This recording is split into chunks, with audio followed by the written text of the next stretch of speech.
नमस्कार, उत्तराखंड समाचार में आपका स्वागत है। मैं देवेंद्र प्रसाद। सबसे पहले मुख्य समाचार। प्रदेश सरकार और भारत पेट्रोलियम के बीच करार, नवीकरणीय ऊर्जा के क्षेत्र में मिलकर करेंगे काम। सौर ऊर्जा उत्पादन बढ़ाने पर फोकस।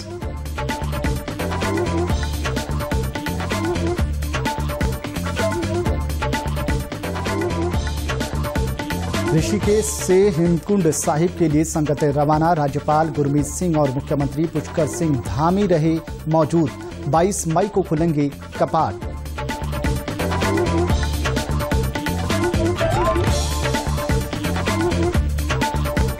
मुख्य सचिव एस संधू पहुंचे। बद्रीनाथ और केदारनाथ धाम विकास कार्यों का लिया जायजा। सुगम और सुरक्षित यात्रा पर दिया जोर। और प्रदेश के सरकारी स्कूलों में 1 जून से होगा ग्रीष्मकालीन अवकाश। 6 जुलाई तक रहेंगे स्कूल बंद। 31 मई को स्कूलों में ली जाएगी तंबाकू निषेध शपथ। अब समाचार विस्तार से। मुख्यमंत्री पुष्कर सिंह धामी की उपस्थिति में उत्तराखंड सरकार और भारत पेट्रोलियम कॉरपोरेशन लिमिटेड के बीच आज एक करार हुआ। करार के अनुसार राज्य में नवीकरणीय और सौर ऊर्जा परियोजनाओं के विकास और 100% वित्तीय निवेश में भारत पेट्रोलियम सहयोग करेगा। प्रदेश सरकार की ओर से सचिव ऊर्जा आर मीनाक्षी सुंदरम और भारत पेट्रोलियम कॉरपोरेशन लिमिटेड की ओर से मुख्य महाप्रबंधक नवीनीकरण ऊर्जा शैली अब्राहम और अधिशासी निदेशक अमित गर्ग ने हस्ताक्षर किए। इस मौके पर मुख्यमंत्री धामी ने कहा कि करार होने से प्रदेश में सौर ऊर्जा के क्षेत्र में प्रगति होगी। मुख्यमंत्री ने कहा कि प्रदेश के विकास के लिए हमें इकोनॉमी और इकोलॉजी में संतुलन रखते हुए आगे बढ़ना है। इस दृष्टि से रिन्यूएबल एनर्जी बहुत महत्वपूर्ण है। मुख्यमंत्री ने बीपीसीएल को राज्य में सौर ऊर्जा के क्षेत्र में आगे आने की सराहना की और कहा कि राज्य सरकार हर संभव सहयोग करेगी। भारत पेट्रोलियम कॉरपोरेशन लिमिटेड के सीएमडी अरुण कुमार सिंह ने कहा कि उत्तराखंड में रिन्यूएबल एनर्जी के विकास के लिए बीपीसीएल काम करेगा। हमें आपसी समन्वय और सहयोग से देश की प्रगति में योगदान देना है। हेमकुंड साहिब के कपाट 22 मई को खुलेंगे। आज ऋषिकेश स्थित गुरुद्वारा से हेमकुंड साहिब के लिए संगतों को रवाना किया गया। इस मौके पर राज्यपाल गुरमीत सिंह और मुख्यमंत्री पुष्कर सिंह धामी भी मौजूद रहे।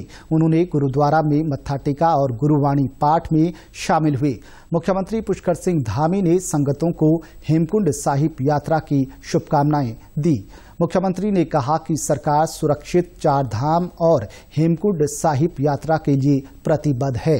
उन्होंने सभी श्रद्धालुओं से आग्रह किया कि जिन श्रद्धालुओं को स्वास्थ्य संबंधी कुछ परेशानी हो रही हो, डॉक्टर की सलाह के बिना यात्रा न करें। मुख्यमंत्री ने कहा कि प्रधानमंत्री नरेंद्र मोदी के ही सहयोग से हेमकुंड साहिब यात्रा मार्ग पर रोपवे बनने जा रहा है।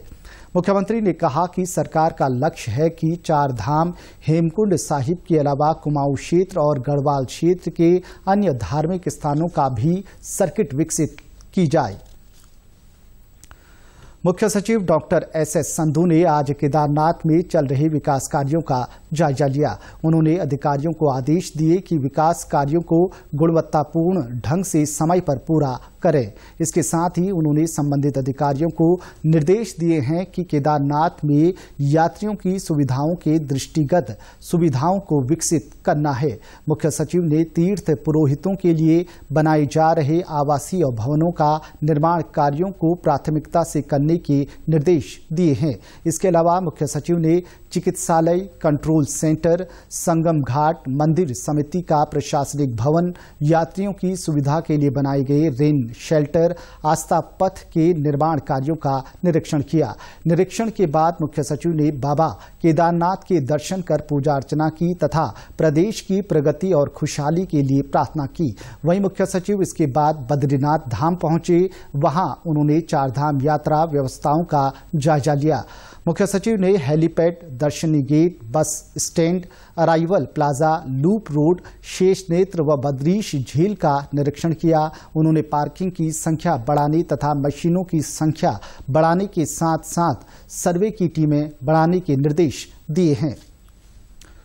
उत्तराखंड के सरकारी स्कूलों में 1 जून से 6 जुलाई तक गर्मियों का अवकाश रहेगा। महानिदेशक विद्यालयी शिक्षा बंशीधर तिवारी ने बताया कि शैक्षिक सत्र 2022-23 में प्रदेश के सभी प्राथमिक और माध्यमिक विद्यालयों में ग्रीष्म अवकाश रहेगा। उन्होंने बताया कि 31 मई 2022 को अंतर्राष्ट्रीय तंबाकू निषेध दिवस पर कक्षा 6 से 12 तक अध्ययनरत छात्र छात्राओं और समस्त शिक्षकों के द्वारा तंबाकू निषेध संबंधी शपथ भी ली जाएगी। महानिदेशक विद्यालयी शिक्षा उत्तराखंड ने बताया कि 31 मई 2022 तक सभी विद्यालय विधिवत संचालित होंगे। पशुपालन मंत्री सौरभ बहुगुणा ने कहा है कि प्रदेश में लाइव स्टॉक यानी पशुधन मिशन की शुरुआत की जाएगी। उन्होंने कहा कि लाइव स्टॉक मिशन का प्रस्ताव तैयार किया जा रहा है। इस प्रस्ताव को कैबिनेट में लाया जाएगा। देहरादून में विधानसभा स्थित अपने कक्ष में उन्होंने पशुपालन विभाग के तहत ULDB मिशन के प्रस्तुतिकरण की समीक्षा की। मीडिया से बातचीत में उन्होंने कहा कि उत्तराखंड में स्टेट लाइव स्टॉक मिशन नहीं होने के कारण परेशानियों का सामना करना पड़ रहा है, क्योंकि फंड को लेकर राज्य पूरी तरह से केंद्र सरकार पर निर्भर है। उन्होंने कहा कि स्टेट लाइव स्टॉक मिशन के लागू होने से पशुधन की बेहतर देखभाल हो सकेगी। काल में कुछ ऐसा भी देखने को मिला कि हमारे जो पशु हैं उनको क्योंकि फंडिंग नहीं हो पाई केंद्र सरकार से, तो पशुओं के जो हमारे वैक्सीनेशन थे उसमें कहीं कहीं प्रॉब्लम बहुत ज्यादा आई।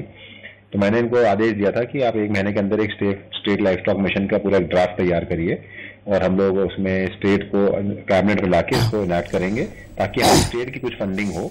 इसमें हमने कुछ स्टेट फंड का रिक्वायरमेंट भी रखा है 40-50 करोड़ का, ताकि स्टेट उसमें फंडिंग करे और हम लोग को कभी भी कोई कंटिजेंसी की जरूरत हो तो उस फंड को हम लोग इस्तेमाल कर सकें। मिशन को अडॉप्ट करिए और उसको कैबिनेट में लाइए ताकि हम लोग अपना स्टेट में एक फंड का सोर्स बना सके।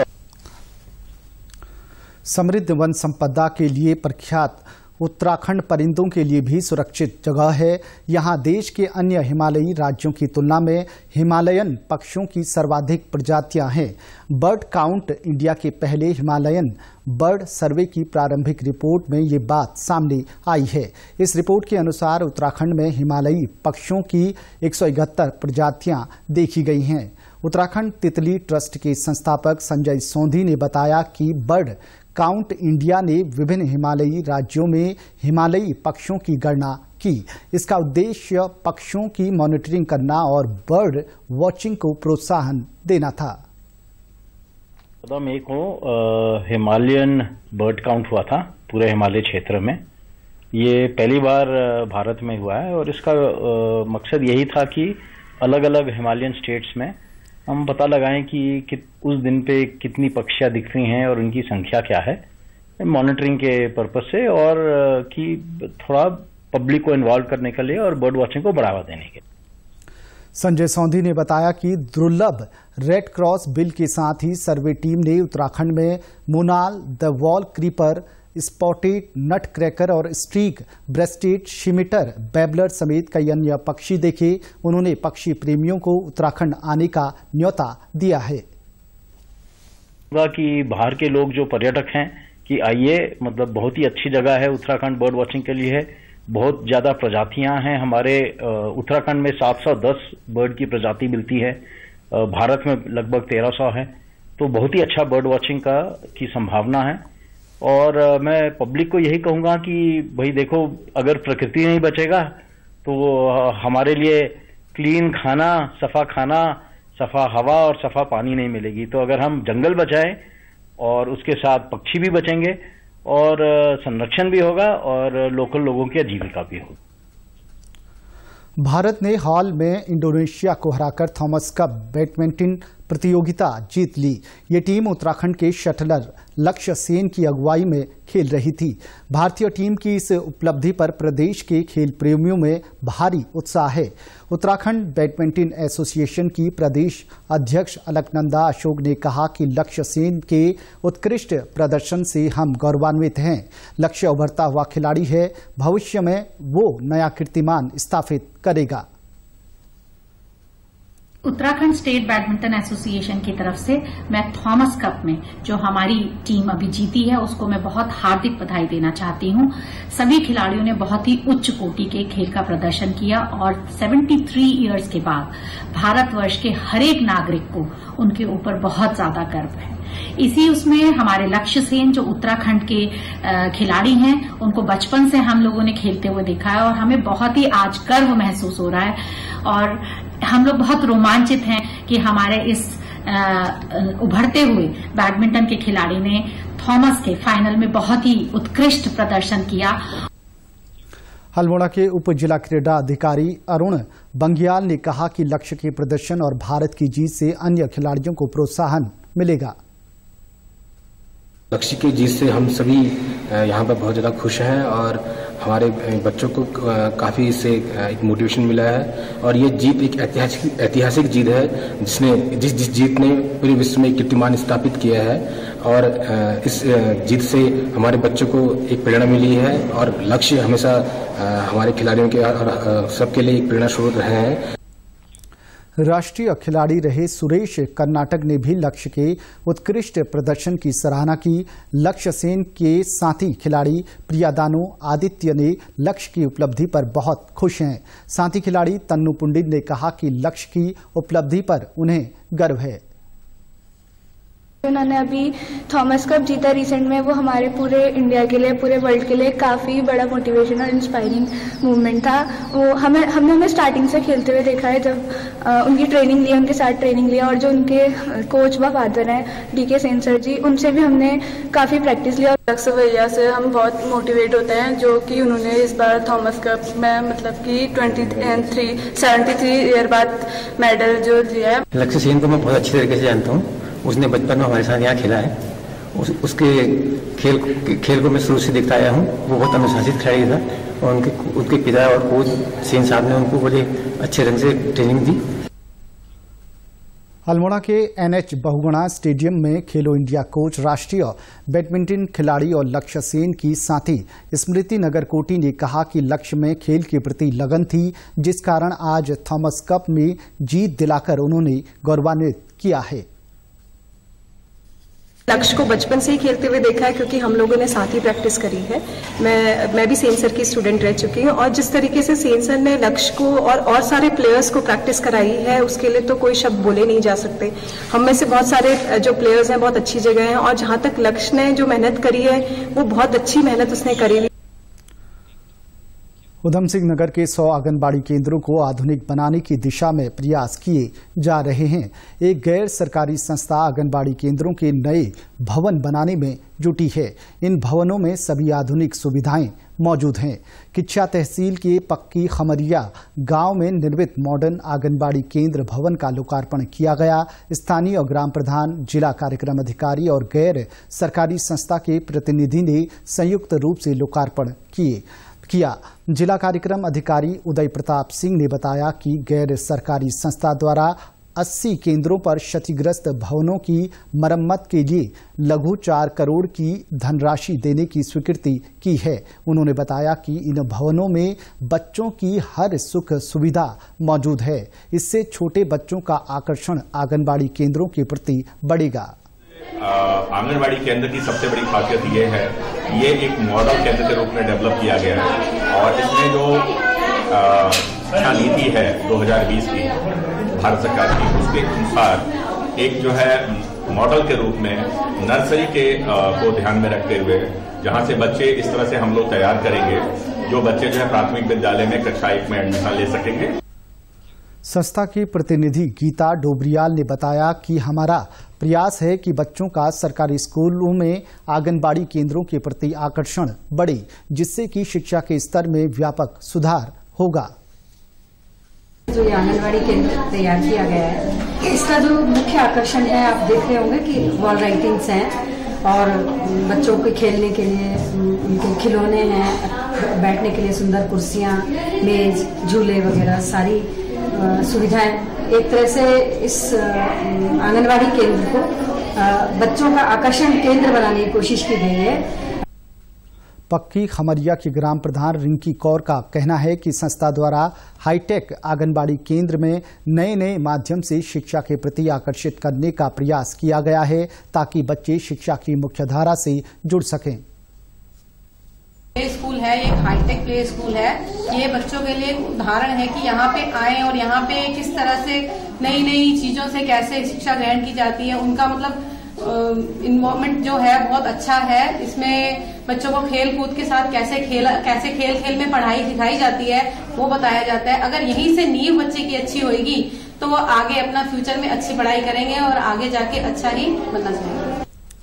अभिभावक दीक्षा अरोड़ा का कहना है कि बच्चों को शिक्षा के तरफ आकर्षित करने के नए नए तरीके अपनाए गए हैं। पूरी वॉल पेंटिंग कराई गई है जिससे कि वॉल पेंटिंग के माध्यम से ही बच्चे पढ़ सकें। बहुत ही फायदा हुआ है। आजकल देखो आंगनबाड़ी में कितना सुंदर पेंटिंग थीम्स है जिससे बच्चों को भी बहुत ही ज्यादा अटैच, बच्चे भी आंगनबाड़ी में भाग के जा रहे हैं कि कितनी फैसिलिटी भी है, चीजें भी मिलती है, खाने को टॉयज आए हैं बच्चों के लिए और बहुत ही सुंदर थीम्स है वॉल पे बनी हुई है जो, और बच्चे इससे बहुत ही ज्यादा आकर्षित हो रहे हैं। लाभार्थी बच्चे की मां कमला का कहना है कि नया भवन बहुत अच्छा बना है। पहले बच्चे आंगनबाड़ी केंद्रों पर आने से बचते थे, अब बच्चे खुद आंगनबाड़ी केंद्रों पर आने के लिए कहते हैं। मेरे से बच्चे को अच्छी नॉलेज मिलती है, टॉय के द्वारा बच्चों को खेलना, बच्चे बैठना सीखते हैं, खाने की चीजें इसलिए मिलती है, बच्चे आंगनबाड़ी स्कूल में आना जाना सीखे कि बच्चे पढ़ने के लिए प्रोत्साहित। स्वतंत्रता की 75वीं वर्षगांठ पर देश भर में आजादी का अमृत महोत्सव मनाया जा रहा है। बागेश्वर में इसके तहत गुरुवार को क्रॉस कंट्री रेस का आयोजन किया गया। अपर जिलाधिकारी CS इमलाल ने हरी झंडी दिखाकर धावकों को रवाना किया। पुरुष वर्ग में राहुल सिंह रावत और महिला में कल्पना असवाल प्रथम स्थान पर रहे। पहले से छठे स्थान बनाने वालों को पुरस्कार प्रदान किए गए। भागीरथी से ओपन महिला पुरुष मैराथन का आयोजन किया गया। पुरुष 10 किमी और महिलाएं 5 किमी दौड़ का आयोजन हुआ। जिला पंचायत अध्यक्ष ने पुरस्कार वितरण किया। प्रदेश में पिछले कुछ समय से साइबर ठगी के मामलों में तेजी से बढ़ोतरी हो रही है। आंकड़ों पर नजर डालें तो प्रदेश में साइबर ठगी के मामलों में 1.5 गुना इजाफा हुआ है। CO अंकुश मिश्रा का कहना है कि जागरूकता की कमी और लालच के कारण साइबर ठगी के मामलों में बढ़ोतरी हुई है। लोग लालच में आकर अपने बैंक खाते संबंधी जानकारी अनजान व्यक्ति के साथ साझा कर देते हैं और अपनी मेहनत की कमाई गंवा बैठते हैं। साइबर क्राइम देखें जो अमूमन होते हैं, जैसे कि किसी की फेक वीडियो बन गई कि आपको किसी अनजान व्यक्ति ने फोन किया था और या फ्रेंड रिक्वेस्ट आई थी, आपने उसे एक्सेप्ट किया और उसके बाद आपने वहां पे अपना कोई वीडियो बनवा लिया या आपकी कोई आपत्तिजनक चैट हो गई और वो सामने वाला आपको ब्लैकमेल कर रहा है। तो ट्रेंडिंग में बोलूंगा कि जो अमूमन साइबर क्राइम होते थे वो तो हो ही रहे हैं। इसके अलावा ये 2-3 प्रकार के नए जो ऑनलाइन लोन हो गए, ऑनलाइन बुकिंग हो गई और इस प्रकार से किसी का फेक जो हम सेक्सटॉर्शन कहते हैं, फेक वीडियो बन जाना। तो ये 3-4 प्रकार के नए जो ट्रेंड है जो ज्यादा देखे जा रहे हैं। प्रदेश के समाचारों में बस इतना ही। नमस्कार।